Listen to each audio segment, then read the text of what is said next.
So, did you know Simon Cowell has a new boy band and it's called December 10? I know that name low-key needs some work, but it is what it is. I mean, it's solidified now, so I guess they have to go with it. Either way, today I'm going to be talking about something that a member of the group said in the documentary of the group's formation. Now, I will just say, I don't know their names. Well, I mean, I kind of know some of them, but I can't really put the names to their faces.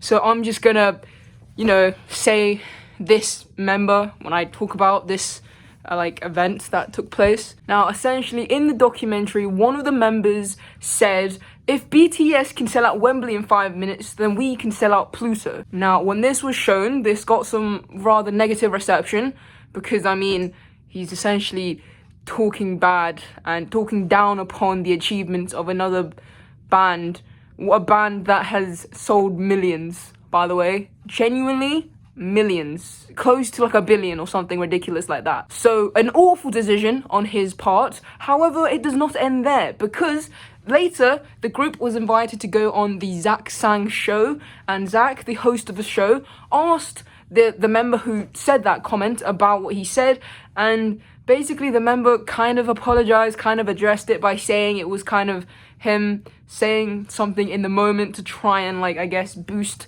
the other's moods and whatnot. Now, my response to that is still stupid thing to say. I mean, you can argue that it was just a kid being a kid and saying stupid, dumb kid things, because kids say a lot of dumb stuff that, frankly, they learn later down the line that it is stupid. But this apology to the general public was not received all that well. I mean, his response to Zach's, question about his comment on the documentary, it wasn't really an apology, I won't lie to you.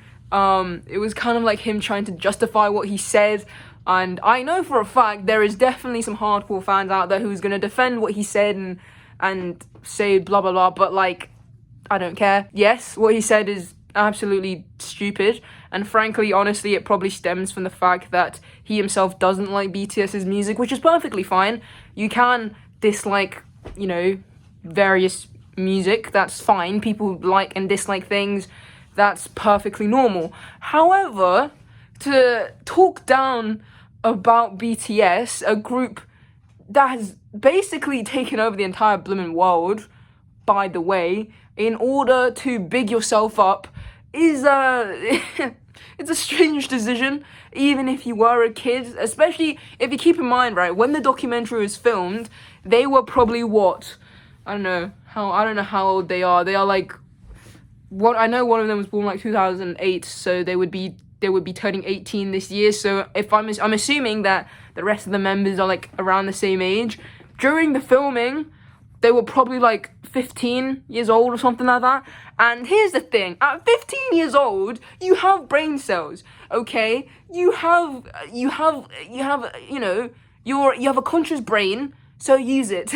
And evidently it just wasn't used to its fullest capacity in that moment, if you think about it. I get it, you were all probably nervous and whatnot. However, to say a comment like that, it is stupid. It is stupid. There's other ways, there's other things to say in that moment to try and encourage the members of your band that doesn't require you essentially insulting another band's achievements. And so, number one, the band member who's made that comment needs to take responsibility for what he said, because yes, you can dislike the music that band makes. However, that doesn't give you any right to talk down about an achievement like selling out Wembley in 5 minutes.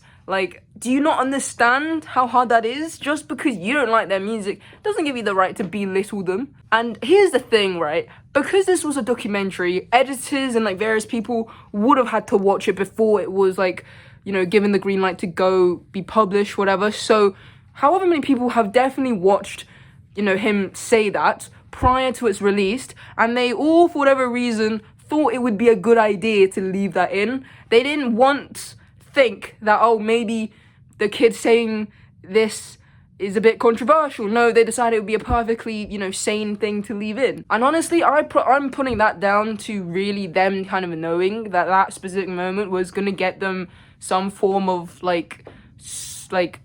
popularity in a sense. If you use various people's names, in certain instances, you're gonna get clicks. That's bound thing to happen. Like, that's just a given. Like, various people's names you could use in whatever context, and you're gonna get views, effectively.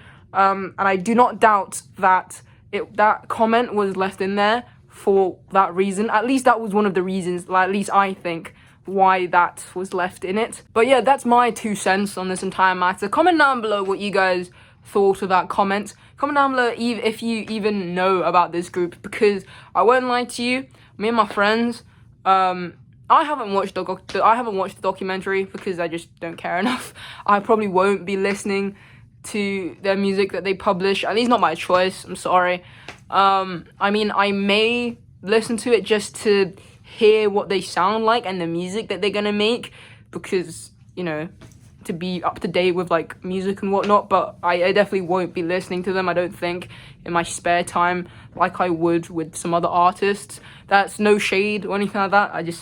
I've heard like snippets of one of their songs, and it's not my vibe. I'm sorry. But yeah, that's it from me. The comment was dumb. You know, he was old enough to know that that comment is a stupid thing to say.